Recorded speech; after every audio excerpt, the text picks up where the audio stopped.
Cartoons Cut. सास बहू का झगड़ा। अनामिका की सास पुष्पा अपनी बहू को कुछ खास पसंद नहीं करती थी और इसीलिए दोनों सास बहू में आए दिन झगड़ा होता रहता था। सास बहू के झगड़े के चक्कर में अनामिका के पति मोहित की जिंदगी मुश्किल में पड़ गई थी। बेचारा बार बार माँ और बीवी के झगड़े को सुलझाता ही रहता था, लेकिन दोनों समझने का नाम नहीं लेती थी। वैसे तो सब कुछ ठीक ठाक चल रहा था, लेकिन एक दिन अनामिका और पुष्पा के अंदर जोरदार झगड़ा हुआ और बात कुछ इस तरह थी। बहू, मैंने तुम्हें कल अपनी एक साड़ी धोने के लिए दी थी। हाँ मम्मी जी, वो साड़ी धोकर मैंने आपकी अलमारी में रख दी है। उसी की बात कर रही हूँ मैं। जरा देख तो, इस साड़ी को देखकर किसी भी तरह से लगता है ये धुली हुई है। अरे मम्मी जी, मैंने आपकी साड़ी वॉशिंग मशीन में अच्छे से धोकर सुखाकर आपकी अलमारी में तह बनाकर रखी थी। आपके तो नखरे खत्म ही नहीं होते। अरे कैसे बात कर रही है मुझसे? मेरे नखरे? अरे मोहित, जरा ये देख तो, ये साड़ी धुली हुई लग रही है क्या? अरे मम्मी, जब अनामिका कह रही है कि उसने साड़ी धोई थी तो मान लो ना। हर बात पर झगड़ा करना जरूरी है क्या? क्या है ना मोहित, तुम्हारी माँ को तो मेरे हर काम में नुस्ख निकालने की आदत पड़ गई है। जब तक दो चार खरी खोटी सुना नहीं लेती ना, इनका दिन नहीं निकलता। अरे चुप कर, वो होकर मुझे जवाब देती हो। एक तो गंदे कपड़े उठाकर अलमारी में रख दिए, ऊपर से कैंची की तरह कचर कचर बोली जा रही हो। अरे मम्मी जी, आपको समझ में नहीं आता क्या? मैंने साड़ी धो कर रखी थी, तो फिर इतनी गंदी क्यों लग रही है?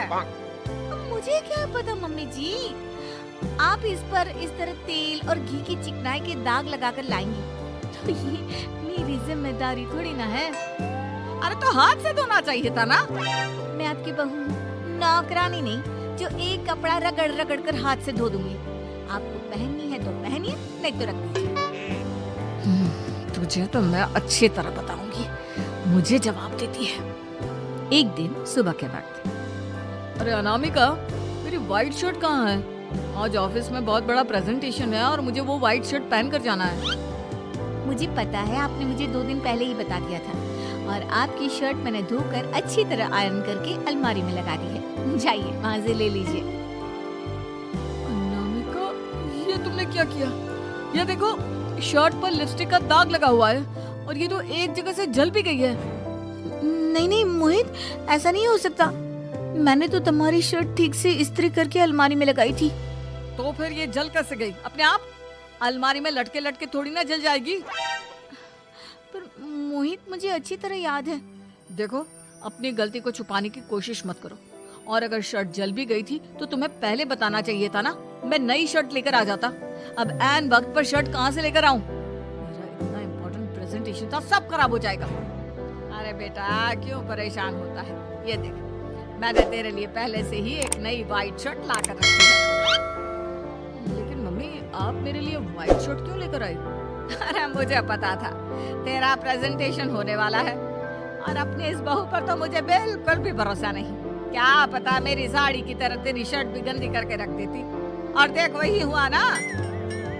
बेटा, सारी टेंशन छोड़ और ये नई शर्ट पहन कर जा। थैंक यू मम्मी, आज तो आपने बचा लिया मुझे।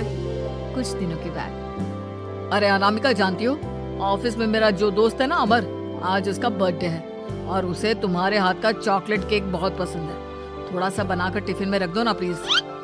हाँ हाँ, क्यों नहीं, मैं बहुत अच्छा केक बनाकर आपके दोस्त के लिए रख दूंगी। तुम्हारे हाथ का खाना खाकर तो वैसे ही मेरे ऑफिस के सारे लोग इतनी तारीफ करते हैं, क्या बताऊं। प्लीज एक अच्छा सा केक और बना दो, मेरी तो ऑफिस में शान बढ़ जाएगी। अनामिका केक बनाने के लिए रख देती है। पुष्पा चुपचाप जाकर उस पे ढेर सारा नमक डाल देती है। देख अमर, तेरी भाभी ने तेरे लिए चॉकलेट केक बनाकर भेजा है, तुझे बहुत पसंद है ना? यार, तू बहुत किस्मत वाला है। भाभी इतना अच्छा खाना बनाती है और साथ में केक भी। वैसे भाभी को थैंक यू बोलना।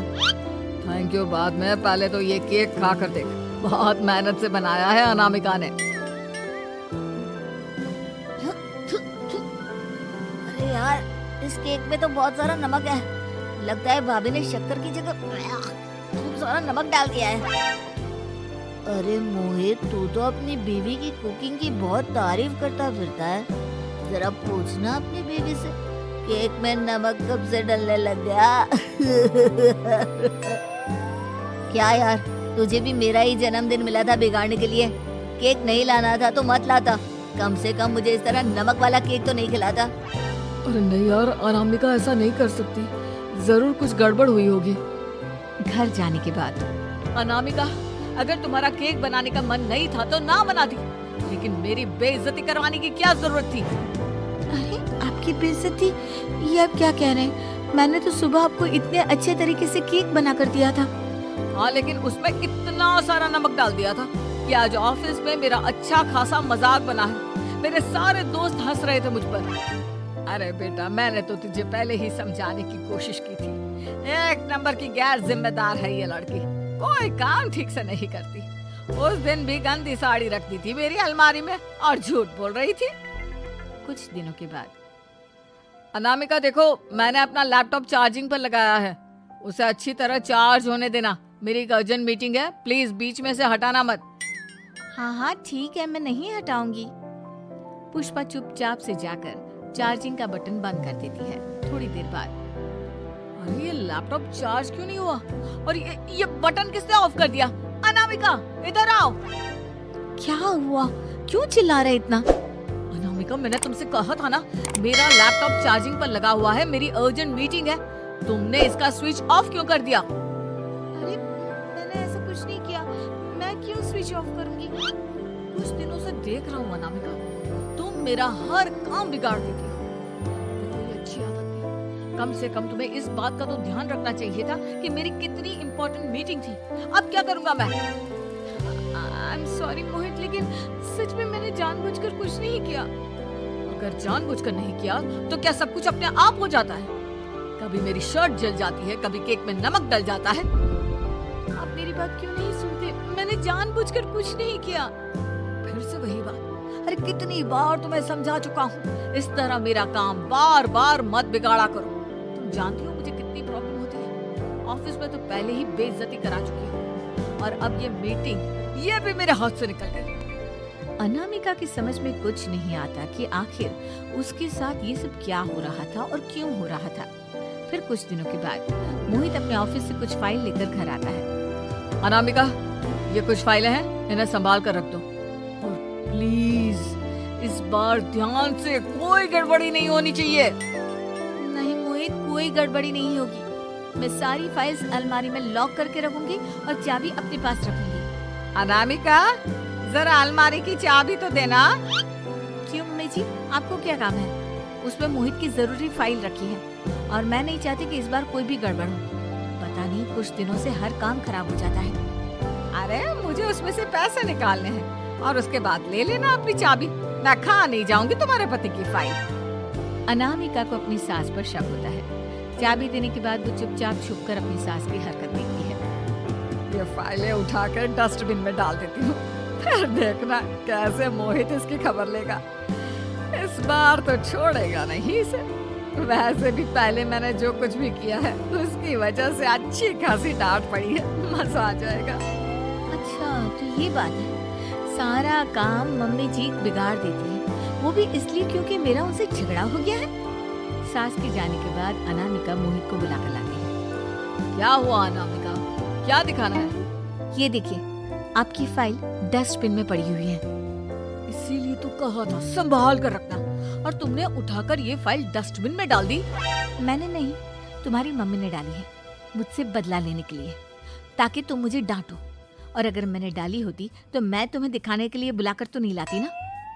सही कह रही हो, मैं अभी मम्मी से जाकर बात करता हूँ। थोड़ी देर बाद मम्मी, सच सच बताइए, मेरी फाइल अलमारी में से निकालकर डस्टबिन में आपने डाली थी ना? अरे अपनी माँ पर इल्जाम लगाता है, शर्म नहीं आती तुझे? मैं इल्जाम नहीं लगा रहा हूँ मम्मी, जो सच है वही पूछ रहा हूँ। अब जल्दी से बताइए आपने ऐसा क्यों किया? अरे तो क्या करती, तेरी बीवी मुझसे झगड़ा करती है, उल्टे सीधे जवाब देती है, मुझे उससे बदला लेना था। मम्मी, लेकिन आप दोनों के झगड़े के चक्कर में मेरा कितना नुकसान हुआ है, ये कभी सोचा आपने? मम्मी जी, अगर आपका बदला पूरा हो गया हो तो आइंदा ऐसी कोई हरकत मत करना, क्योंकि अब आपकी सच्चाई हमारे सामने आ चुकी है। ये तो वक्त ही बताएगा। मैं क्या करूंगी और क्या नहीं। मम्मी जी, कहा ना आप ऐसा कुछ नहीं करेंगी। अरे मेरी जो मर्जी आएगी वो मैं करूंगी। मेरा सर घूम रहा है, सास बहू के झगड़े में मेरी जिंदगी का तो कचरा हो गया है, कचरा।